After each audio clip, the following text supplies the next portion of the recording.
if you think about the people that you emulate or that you have some type of a memory, good, bad, or indifferent, whether it be coworkers, managers, bosses, etc.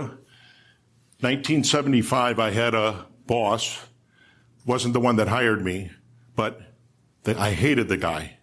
And I still think about him even today because I would clean his windows on his demo every single day, and the next day he would come and say to me, hand me the keys and go, I can't see out of the windows, do a better job. That's all he ever said, and gave me the keys back. And I remember that. It's one of those things where, from a historical perspective, I never, ever wanted to be that guy. This is my circumflex, what I thought myself. Now, remember what I said about when I was in the Lexus Southern area with Mark? #1 in associate opinion survey in all of Toyota and Lexus. So this is how I saw myself, and this is how the marketing team wanted to be seen. So, awesome, right? Hallelujah. It's like, that's a beautiful thing right there. It's a perfect match. Except that wasn't reality. So, this is me. So look at this. Look at this power. Oppositional. This is how they saw me. This is my 12 direct reports. So you saw what I thought I was, and then this is so you want to talk about, as one of my bosses used to say, you want to talk about having a bad hair day? When Dale Hintz walks into your office and says, let's look at your circumflex, that's a bad hair day when you see that. Especially thinking exactly what you actually think you're doing versus what your folks are saying about you. So there's some of the things specifically about forcefulness, offensive, oppositional, criticize practices, focus on the negative, all the things that I had no idea that my team actually saw in me. No idea. Completely blindsided me. So there's the team's original view and my desired view, Al, what you were talking about. So I thought this was me. 12 people reporting to me, that's who they thought I was. So we sat down and had a lot of conversation about what are we going to do about this? How are we going to handle it?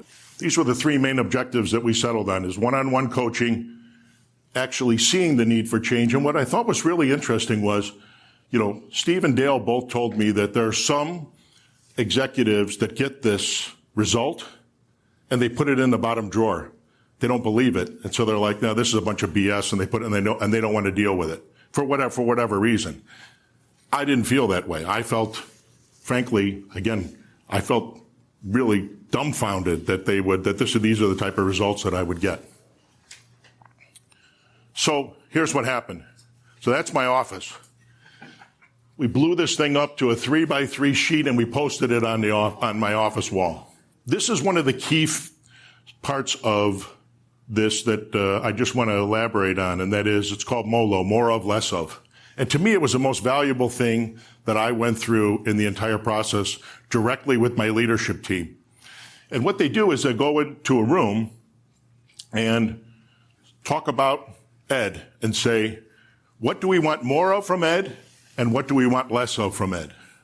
And they post it all on the wall, and then they choose a victim that's going to present it to me. And then they say, okay, Ed, first thing in the morning, we want to meet with you and we want to go over this whole thing. So I walk in and one of the leaders within my team makes a presentation on what they'd like more of and what they'd like less of. But the synopsis was, Ed, we love you. We love what you do, but you're a fixer. And immediately when you find a problem, you immediately go to fix it. And you never give us a chance to be able to work the problem, fix it, so that we can become like you.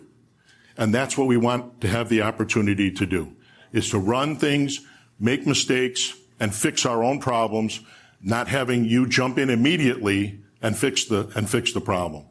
And to me, I will tell you that I was tearing up listening to it, because that's how they started, is we love you. We love working for you, but, and then you start looking at all the different examples, and they were absolutely right. And to me, I thought I was helping, but I wasn't. So here's 20 months later. So there's me originally, and then here's where I end up afterward. And it felt pretty good to be able to see that at the very end. And then getting the 12 people together and having conversations and having them come back and say to me, you know what? We really, really have noticed a difference. And I said, I'm going to warn you right now, as you know, the lifeguard will say, when you're going under for the third time, you better ask for the life preserver, because I don't want something to fail because you haven't asked for help, but I'm going to step back and I'm going to watch. And I did it. And I think that was probably the biggest thing that I learned and let that team grow. So there's where I ended up.